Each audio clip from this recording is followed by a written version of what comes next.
অতি জঘন্য বোলিং ভারতের এবং অতি জঘন্য ব্যাটিংয়ে এই প্রথমবারের মতো আয়ারল্যান্ডের কাছে যে কোনো ফরম্যাটেই প্রথমবার হারল। টি-20তে বহু দিন বাদে ভারত হারল এবং তাও আবার আয়ারল্যান্ডের সামনে। 34 রানে ভারতকে হারিয়ে দিয়েছে আয়ারল্যান্ড। এটা আজকের দিনে আয়ারল্যান্ডের কাছে একটা বিরাট বড় খুশির দিন। দলটার নাম আয়ারল্যান্ড বলে যে গায়ে লাগছে তা নয়, ভারত যে কোনো দলের কাছে হারলেই আমাদের গায়ে লাগে। তবে হ্যাঁ, একটু তো বেশি খারাপ লাগছেই। আমাদের ভারতের অধিনায়ক শ্রেয়াস আইয়ার প্রথমবারের জন্য টস করতে গিয়েছিল। নতুন অধিনায়ক। আগের আমাদের যে টিম ছিল সেই টিমের মধ্যে বরুণ চক্রবর্তীকে পাইনি আমরা, এবং সেখানে প্রসিদ্ধ কৃষ্ণাকে দেখা গেছে। অর্শদীপ, হর্ষিত রানা অবশ্য চোটের জন্য টি-20 ওয়ার্ল্ড কাপ খেলেনি। বাকি ওভারঅল টিম আপনারা যদি দেখেন মোটামুটি একই ছিল। শ্রেয়াস আইয়ার ইন হয়েছিল আমাদের সূর্যকুমার যাদবের জায়গায় as a captain, as a batter, কিন্তু পারল না। টসে জিতে ব্যাট করতে পাঠায় আয়ারল্যান্ডকে। আয়ারল্যান্ড তোলে 182 রান 9 উইকেট হারিয়ে। এবং অতি জঘন্য বোলিং কেন করেছে শুরুতে বললাম। একটি ওভারে ওয়াশিংটন সুন্দর এবং একটি ওভারে প্রসিদ্ধ কৃষ্ণায় দুজনে দুটি ওভারে 46 রান দিয়ে দিয়েছে আয়ারল্যান্ডকে, তাও আবার শেষের দিকে এসে ম্যাচে। এখানে বিরাট বড় একটা পার্থক্য কিন্তু হয়ে গিয়েছে। তবুও ভেবেছিলাম দলটার নাম ভারত এই মুহূর্তে র্যাঙ্কিংয়ে 1 নম্বর টি-20-র, সেখানে এই ম্যাচ হয়তো বার করে নেবে, কিন্তু পারল না। অতীব জঘন্য ব্যাটিং, একমাত্র অভিষেক শর্মা ছাড়া কেউ কিছু করতে পারেনি। সবাইকে নিয়ে যদি আলোচনা করতে হয় সে তো অবশ্যই করব, কিন্তু তার আগে আমরা অবশ্যই আয়ারল্যান্ডের এই প্লেয়ারগুলোকে নিয়ে আলোচনা না করলে নয়, এবং অবশ্যই এই খারাপ পারফরমেন্সের মধ্যেও আমাদের দুজন প্লেয়ারকে নিয়ে আলোচনা করতেই হয়। এক হচ্ছে ওদের অধিনায়ক টাকার, লার্কিন টাকার। সে কিন্তু একটা অধিনায়কোচিত পারফরমেন্স করেছে। 50 রানের অনবদ্য ইনিংস, ওদের ইনিংসের সেরা ব্যাটার। এছাড়া আমাদের পরের জনের নাম করতেই হয়, সে হচ্ছে গিয়ে আয়ারল্যান্ডের একজন বোলার, 27 বছর বয়সী, তার ডেবিউ হয়েছে।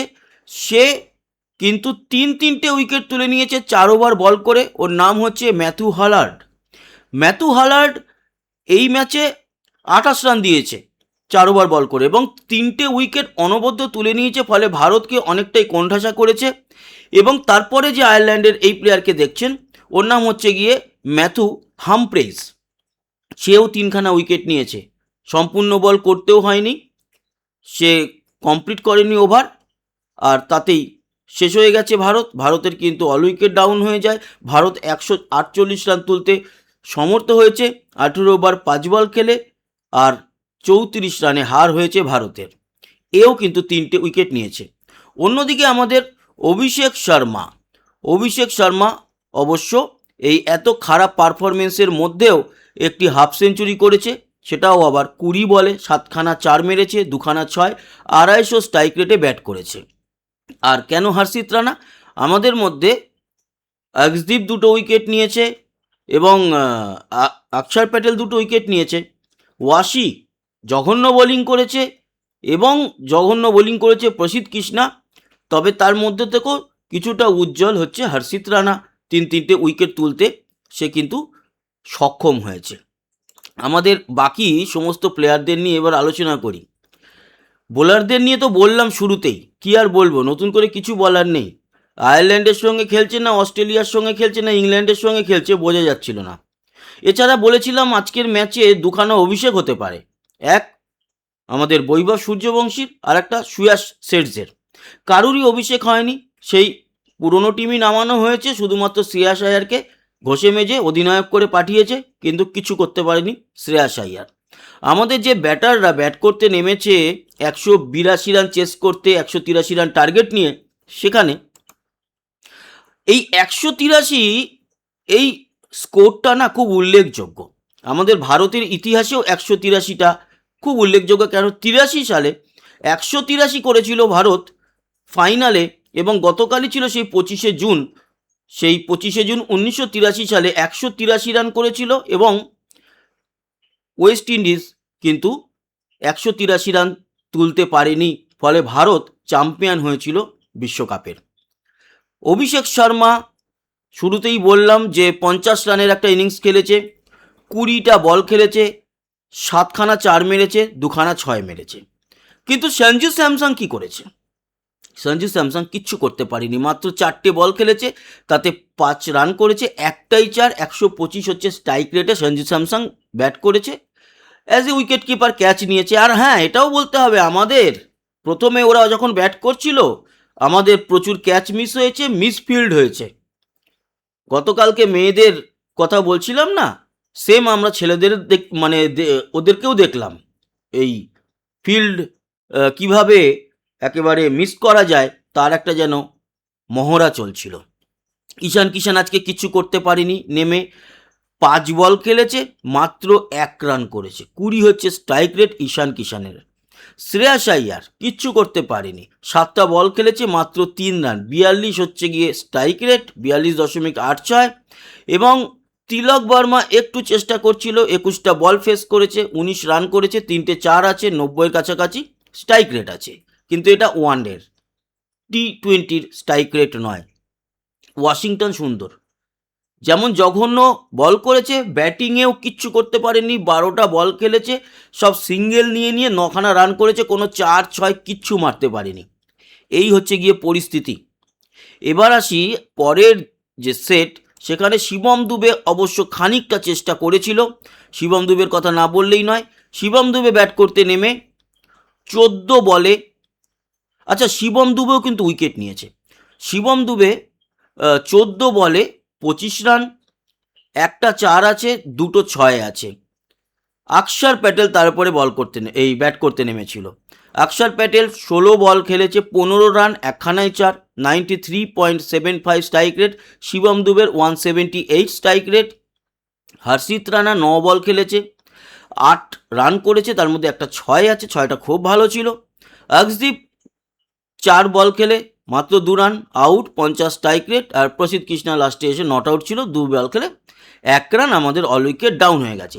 এই হচ্ছে গিয়ে আমাদের প্লেয়ারদের ব্যাটিং পারফরমেন্স। এবং বোলারদের কথা তো বললামই, নতুন করে কিচ্ছু বলার নেই। আমাদের এই টিমের কাছে এই রকম পারফরমেন্স আশা করা যায় না, সেটা আপনারাও বুঝতে পারছেন। একটা জঘন্যভাবে হারলো ভারত। যখন ইন্ডিয়া ব্যাট করছিল, প্রথম 2-3টে উইকেট পড়ে যাওয়ার পরেই বোঝা যাচ্ছিল যে আকাশের কোণে কালো মেঘ জমছে। এবং শেষ অবধি সেই কালো মেঘ জমেছে, আকাশ কালো করে একেবারে বৃষ্টি নেমেছে। এই বৃষ্টি কিন্তু একেবারে সেই বৃষ্টি নয়, আক্ষরিক অর্থে ভারতের উপরে একটা বজ্রপাত হলো। বৈভবকে খেলালো না। তারপরে টোটালি দেখলাম লেফট হ্যান্ডারদের আধিপত্য। মাঝখানে ডানহাতি ব্যাটার রাখতেই পারত, শ্রেয়াস আইয়ার ছাড়া সেইভাবে ডানহাতি ব্যাটার দেখলাম না। পরপর শুধু বাহাতিরাই নেমে গেল। ওই লেফট রাইট কম্বিনেশনের কোনো ধার ধারেনি। একজনের হাতও ফেটেছে। আমি যে শুরুতে দেখাচ্ছিলাম না একটি প্লেয়ারকে, এই যে ম্যাথিউ, এর নামও হচ্ছে গিয়ে ম্যাথিউ, এর যে ক্যাচটা, একটা ক্যাচ ধরতে যায় আমাদের অক্ষর প্যাটেল একটা শটের হাত ফেটে পুরো রক্তারক্তি কাণ্ডও কিন্তু হয়েছে মাঠে। তবুও মনের জোর এর খুব ভালো, সে কিন্তু তারপরেও বল করেছে এবং উইকেটও নিয়েছে শেষে। এই ছিল গিয়ে মোটামুটি আলোচনা। আপনারা কি বলবেন? আমরা একটু ম্যাচ সামারিটা দেখে নেব। ম্যাচ সামারি দেখে তারপরে ভিডিওটা শেষ করব। যারা এখনও পর্যন্ত আমাদের এই চ্যানেলটিকে সাবস্ক্রাইব করেনি স্পোর্টস বাংলা, অবশ্যই সাবস্ক্রাইব করে আমাদের সঙ্গে জুড়ে থাকবেন। চলে যাব আমরা সামারিতে, এবং আলাদা করে কিছু বলার নেই। দেখুন, 9 উইকেট হারিয়ে 182 করেছিল, 148 তুলতে সক্ষম হয়েছে আমাদের ভারত, 34 রানে হেরেছে ইন্ডিয়া। ম্যাথু হল্যান্ড, যার কথা বলছিলাম, 4 ওভার বল করে 28 রান দিয়ে 3 উইকেট, ওই কিন্তু প্লেয়ার অফ দ্য ম্যাচ হয়েছে। ওদের লরকান টাকার ক্যাপ্টেন 36 বলে 50। গারেথ ডেলানি, ও কিন্তু 32 বলে 49 রানের ইনিংস খেলেছে। জর্জ ডকরেল, সে কিন্তু 10 বলে 19 রান করেছে। আমাদের হর্ষিত, অর্শদীপ আর অক্ষর প্যাটেল, এই 3 জনে উইকেট নিয়েছে। এছাড়া শিবম দুবেও উইকেট নিয়েছে। হর্ষিত নিয়েছে হচ্ছে গিয়ে 4 ওভার বল করে 24 রান দিয়ে 3 উইকেট। অর্শদীপ 4 ওভার বল করে 28 রান দিয়ে 2 উইকেট, আর অক্ষর প্যাটেল 4 ওভার বল করে 33 রান দিয়ে 2 উইকেট। আমাদের অভিষেক, শিবম দুবে 14 বলে 25, আর অভিষেক তো বললামই শুরুতে, তিলক বর্মা 21 বলে 19, আর ওদের হয়ে হলার্ডের কথা বলেছি এবং হামপ্রেসের কথা বলেছি, 2টো উইকেট মুন্দ্রাও নিয়েছে। আমাদের একবার যদি দেখেন, আপনাদের দেখাই আমাদের বোলারদের মধ্যে, এ দেখুন হর্ষিত, অর্শদীপ আর শিবম দুবেও দেখুন একটা উইকেট নিয়েছে। অক্ষর প্যাটেলের কথা যদি বাদ দিই, ওয়াশিংটন সুন্দর 1 ওভার বল করে 19 রান, বুঝতে পারছেন। প্রসিদ্ধ কৃষ্ণা 4 ওভার বল করে 57 রান, কোনো উইকেট পায়নি, 14 হচ্ছে গিয়ে ওর ইকোনমি। এরকমভাবে বল করলে কিভাবে চলবে? অনেকে বলবে আয়ারল্যান্ডের ওয়েদারের সঙ্গে মানিয়ে নিতে, আরে দলটার নাম ভারত, সারা পৃথিবীতে খেলে বেড়ায়। আয়ারল্যান্ডের ওয়েদার কি ইংল্যান্ডে গিয়ে ইংল্যান্ডকে হারায়নি? এরপর তো ইংল্যান্ডের সঙ্গে পড়বে 5খানা ম্যাচের সিরিজ। যাই হোক, এটা আয়ারল্যান্ডের কাছে একটা বড় সৌভাগ্যের দিন। আয়ারল্যান্ড জয়লাভ করেছে, অনেক অনেক অভিনন্দন। আর আমাদের টিমকে আরও ভাবতে হবে, পরশুদিন আরও একটি ম্যাচ আছে, সেই ম্যাচে জানি না কী হবে। এখন তো যে কোনো কিছু হতে পারে। যেরকম আয়ারল্যান্ড খেলেছে আজকে, খুবই ভালো খেলেছে, আর ভারত যেরকম খেলেছে খুবই জঘন্য। তবে পরিবর্তন তো হবেই দলে, কালকে সেই সব নিয়ে আলোচনায় আসছি। আপাতত এইটুকুই, সবাই ভালো থাকবেন, সুস্থ থাকবেন, আবার দেখা হচ্ছে, টাটা।